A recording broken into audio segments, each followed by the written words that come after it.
Hi guys, welcome back to my channel. Today I'm going to be updating my everyday makeup routine because the last time I did this it was like last fall, like September, October 2014, and a lot of things have changed in my everyday routine for putting on makeup. Things like contouring, different ways of doing my eyeshadow, and just generally I've gotten a lot better over the past almost year, and I really wanted to just give my routine a bit of a facelift.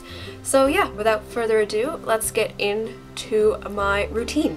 So the first primer that I use is a face primer. I'm currently using the Maybelline Master Prime primer in the Blur and Redness Control formula. So I take a pretty decent size of this, probably about that much. And I start with my forehead and work my way down my T-zone, back up, and then whatever's left on my fingers goes to my cheeks. Next I'm going to use eyeshadow primer. This is the NARS Smudge Proof eyeshadow base. I can never remember the actual name of this. And I just apply not too much of this product. I find I don't need a lot of this on my lids. This is a really good eyeshadow primer if you're looking to try something new. Next I'm going to use some lip balm, and I'm using the Indigenous Smooch Lip Balm. This is my favorite one to wear underneath lipsticks because I find it really helps it stay put and it still moisturizes my lips. Next step is going to be foundation. There's a couple of different foundations that I use throughout the week depending on what my skin is like, what the weather's like, but today I'm going to use the L'Oreal Infallible Pro Matte. I wear the shade Classic Ivory 101 because I'm pale. I'm going to be applying this using a damp Real Techniques Beauty Blender sponge. It's technically not an original beauty blender, but it does pretty much the exact same thing. Although I am thinking of getting the actual one when Sephora opens here. Haven't decided, but I think I'm gonna get it. So I apply my foundation directly to the sponge and then I start stippling it into my skin. I start with my cheeks and my chin area and I work my way up. Sometimes I do swiping motions, sometimes I just do stippling. Just kind of depends on how the foundation looks.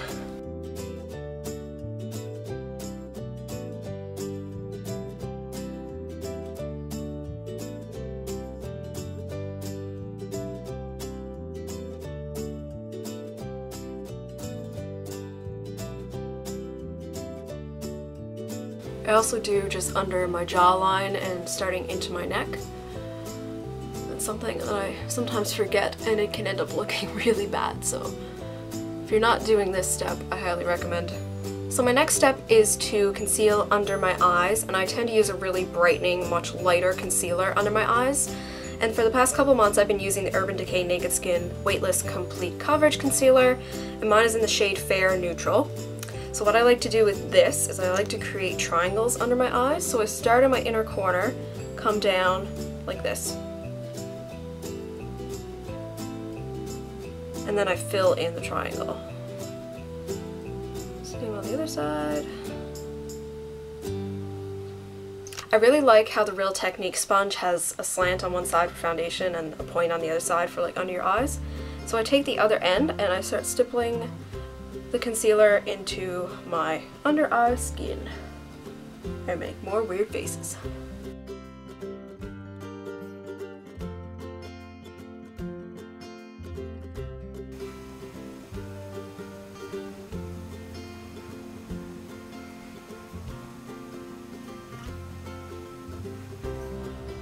There we go. I really like how buildable this concealer is. Like, you can just apply a really light layer on an area of your face if you want to and be done with it, or it's something you can build up if you want even more coverage. Because creasing is not pretty. So I've decided that today I need a little more coverage, so I'm gonna actually just use my finger to blend in this part.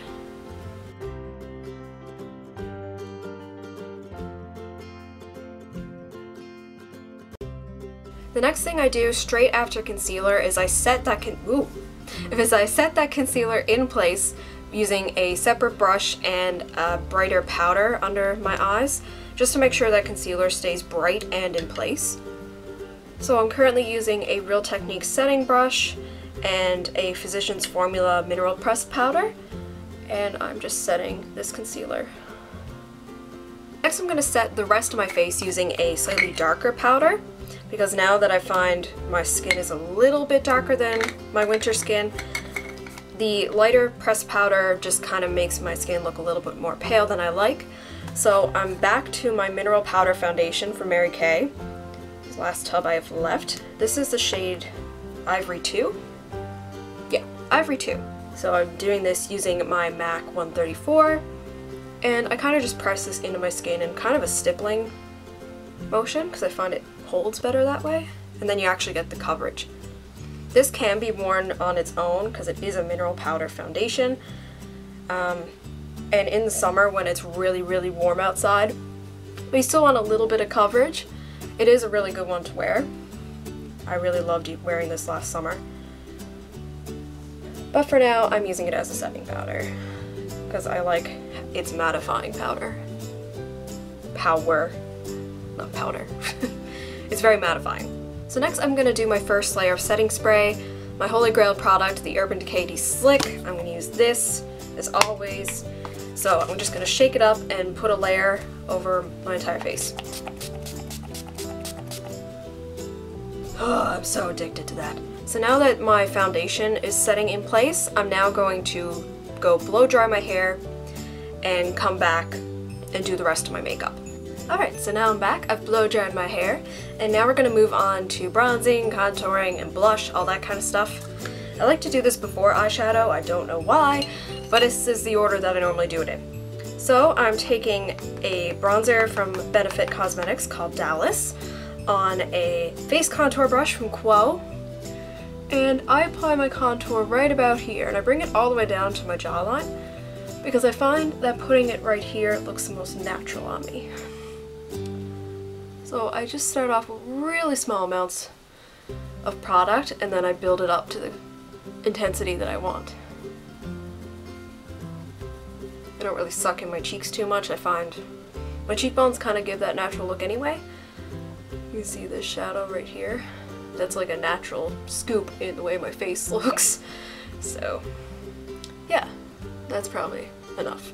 So next I'm going to take a larger powder brush that I use for bronzer, and I'm just going to sweep it over that area just to blend it out, make sure there's no harsh lines. And then I start with the rest of my face in bronzer with the same brush. And now that it's summer and my skin is again getting a little bit darker, I've switched back to my NARS Laguna bronzer, and I'm taking, this is an EcoTools brush, yeah, just a large powder brush from EcoTools. And I'm applying very light amounts to this in kind of the E3 motion. I start with my temples, and that's where I actually apply most of the product, and then I just kind of blend it down like this. And again, start small, with a little bit of product, build it up if you want. That way it's a lot easier to fix if you make a mistake.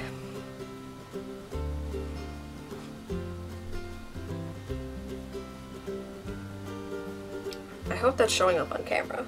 Because in real life I can really tell a difference on my temples when I do this. And I also take the bronzer in that neck area as well, and that kind of helps set that foundation in place. Blush from this duo as well. This is NARS Orgasm. It's very gold and sparkly, and I find this kind of doubles as a highlight as well as a blush because it's so shimmery. So I smile to create the apples on my cheeks pop, and then I go up. I find I don't wear highlighter very often, mostly when I'm going out or special occasions, so this blush is really good for just giving my skin a bit of brightness without too much shimmer. Regardless of what lipstick or eyeshadow look I'm wearing, this one always looks good. Moving right along to the eyes, I'm going to jump right into it. The palette I've been using lately is the Too Faced Natural Eyes palette. Looks like this, and it's pretty like neutral with a lot of shimmery colors, which is what I tend to gravitate towards anyways. So I'm going to take a MAC 213 brush first, and I'm going to take the Day Shade Heaven from the top row, and I tend to apply this shade under my eyebrows because I don't tend to go for very shimmery brow bone highlight shadows anymore. That used to be like my thing. I used to wear bright shimmery colors like Silk Teddy on my brow bones all the time, and now I just tend to go for something more matte, and I tend to do the sparkle on my lid now.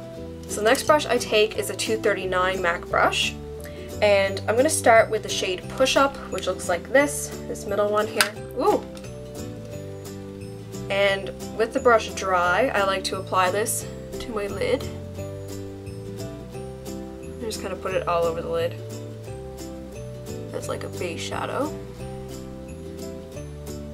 I have to admit, this isn't my favorite eyeshadow formula I've tried, but it's really good for travel and it's just like super easy and quick. I find if you've had lots of practice with eyeshadow, you should be able to work with these no problem.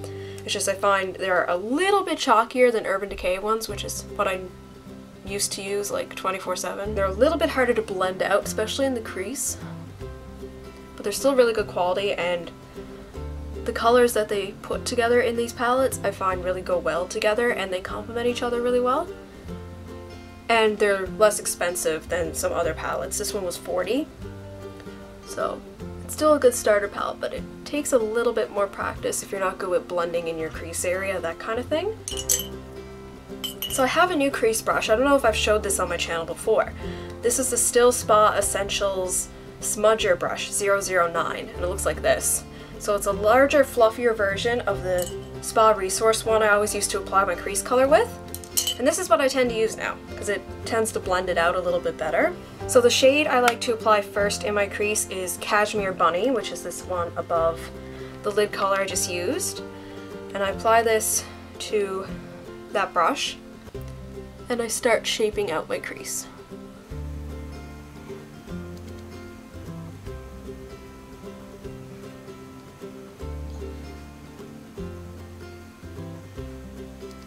As you can see, this shade is slightly darker, but very similar to the one I put on my lid.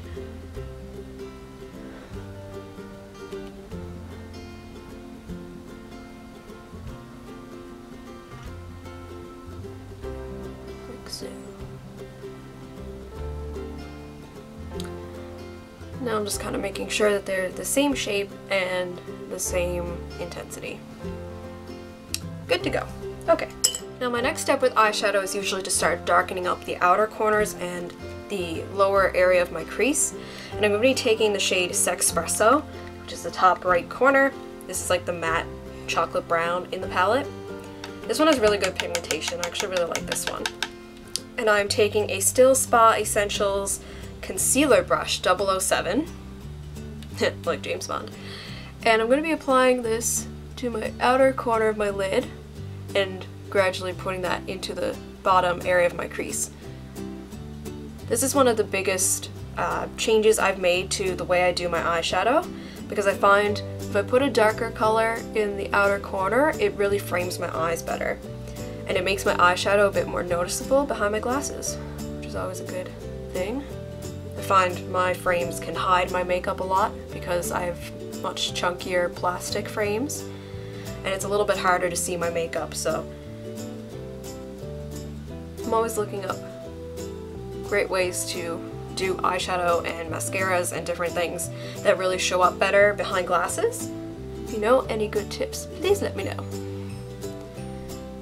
And I just kind of gradually bring this up into the rest of my crease too. And when we blend this out, this will look much softer.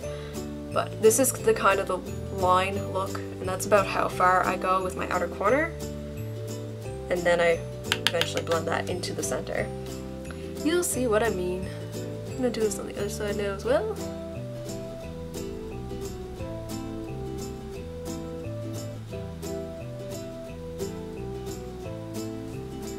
Went a little bit further in than the other eye, so I'm just gonna fix that. Blend that in a little bit more. Usually I do the outer third, but this one kind of went in halfway. That's okay, because later I'm gonna put a much brighter shimmery lid color on top. So that should blend out perfectly. Next I'm going to start blending that out a bit, especially in my crease. So I'm going to take my very old Definition Lise Watier blending brush, looks like that. It's kind of like a slightly smaller version of a 224 from MAC. I'm going to be taking the shade Nudie from the bottom left corner, and this is going to be my blending shade. So this is one of the other big differences I've changed, is I'm actually using a nude matte skin color eyeshadow to help blend out darker colors. This made a huge difference in the way my eyeshadows look. And I'm just gonna do the same thing with my outer corner, like this. It will go out a bit into this area of the eye, but I actually clean that up later, as you will see, so if it does that, don't worry about it too much. So now that the rest of my eyeshadow's done, I really want to brighten up this inner corner of my lid / inner corner of my eye. I'm going to take my 239 brush again with a new secret weapon of mine. Well, it's not really secret, but ever since I got this in Calgary, I've fallen in love with using it. So this is the MAC Fix Plus, and I'm going to apply the shade Silk Teddy to my 239 brush, which is right here. I'm going to apply this dry, then I'm going to spritz it with the Fix Plus. So, like so. There we go. I try not to spritz too much. I don't want to soak the brush, but I do want to dampen the eyeshadow because it makes the most tremendous difference in the way it applies. I'm going to start about here. And as you can see, that is really bright and shimmery now.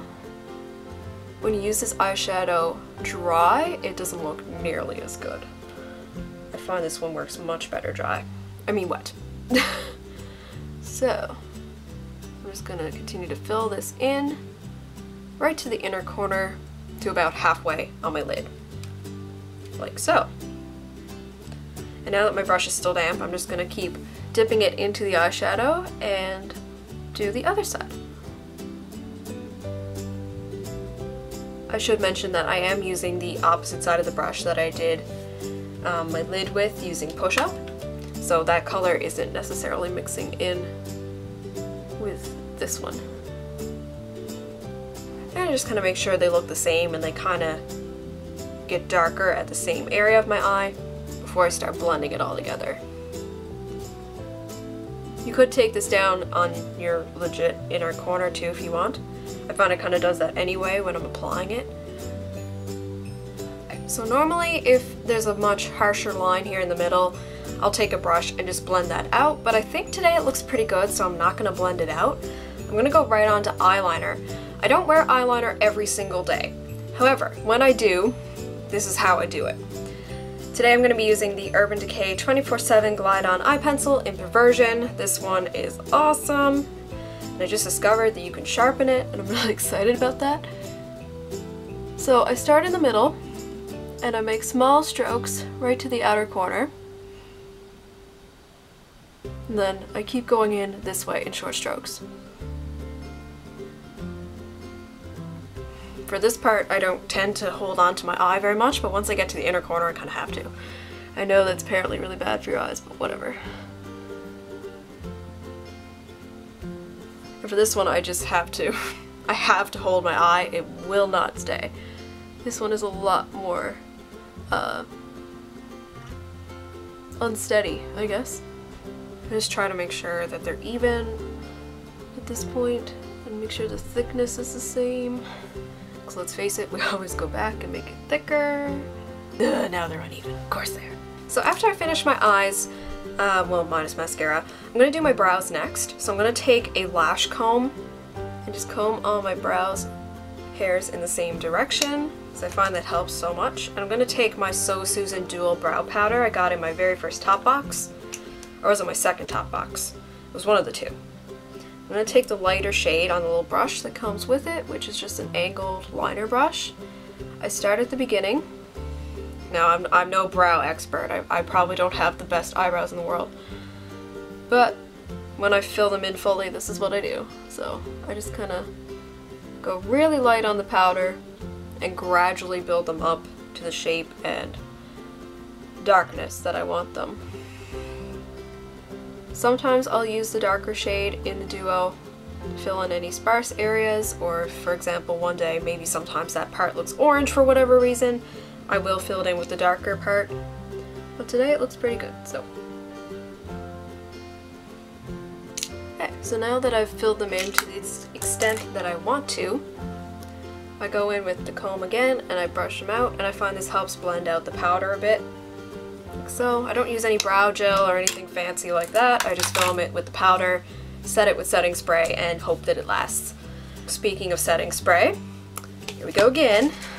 Now I'm doing my final round of setting spray, which I do before my mascara and lipstick.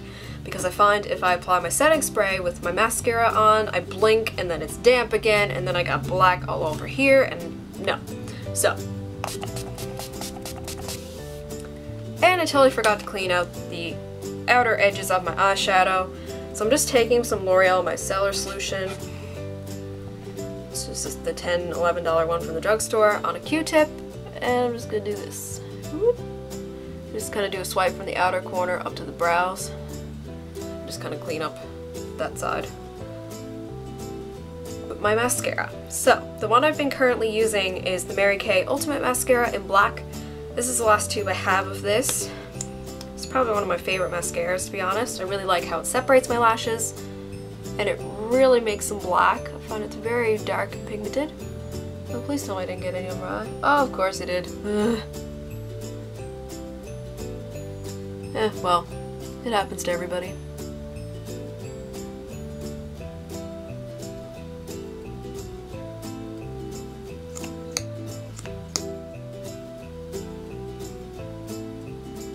So now that I've gone on to do the other eye, and that little mess under there has had time to set, now is the best time to remove that.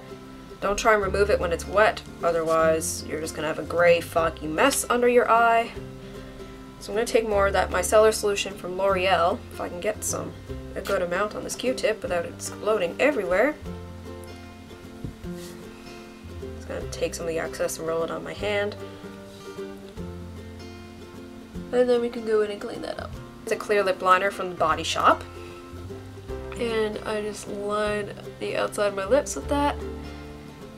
Not too particular about it because it's clear.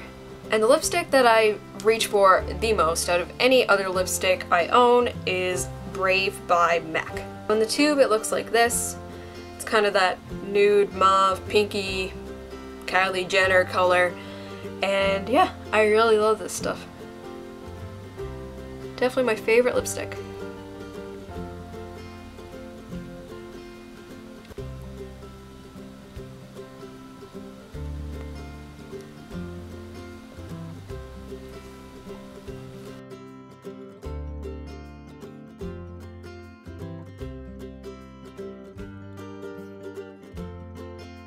So this is what the finished look looks like. I'm really happy with the way it turns out whenever I do it. It's probably like 5 or 6 times a week. That is everything for this video. Thank you so much for watching. I really hope you enjoyed this. I certainly love watching tutorials and give a lot of respect for them because they take a lot of time, and especially with editing and all that kind of stuff. But I really wanted to update mine because a lot of things have changed in my routine since I started my channel. So yeah, that is everything. I will be back with something else soon. Bye!